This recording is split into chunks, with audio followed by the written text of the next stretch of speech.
Good afternoon. It's lunchtime. Ito pa ang lunch natin. Soup. Egg soup. Eggs, vegetable soup. Yan.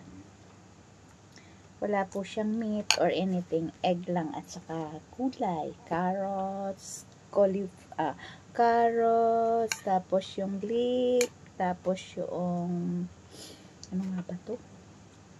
Repolyo, and bread. Dahil binigyan tayo ng bread, nagkamali si babae ng pagbili. Ang nadampot niya yung white bread, ay hindi sila kumakain. Kaya, sa atin ang bagsak. So, yan. Tayo ay, ano po natin ito, tinose ng konti para mainit-init. So, let's eat. Pray muna.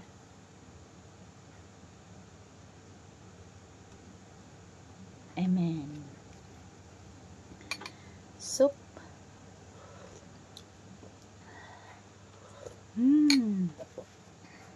Sarap. Nilagyan ko ng luya, sibuyas, paminta. Ayan. Pag nag-gripping tayo ng soup, iyan lang po niluluto natin. Para ano. So, that's it.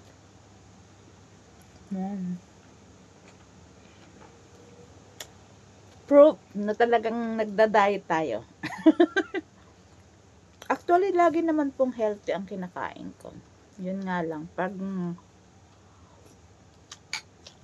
sunod-sunod ang holiday, yan, napapadami tayo ng kain. Tapos pag Sunday, tapos pag may inuuwi tayo,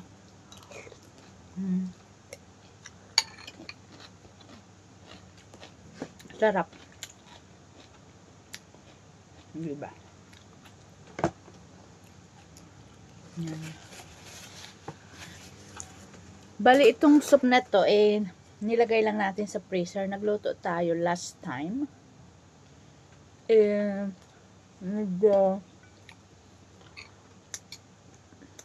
It's 2 serving.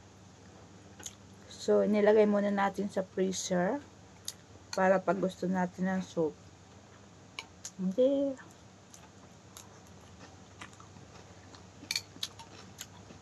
Ito pong repolyo ay dinagdag ko na lang.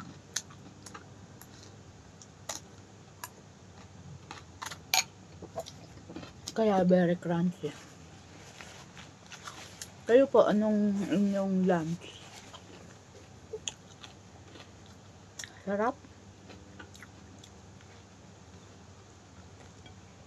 Ay, yung bread po natin, sinose lang natin ng konti. Tapos nilagyan natin ng konting butter.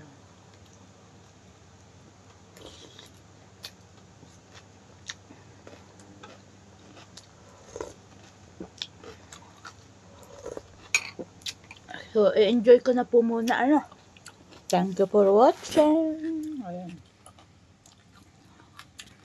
Solve na yan.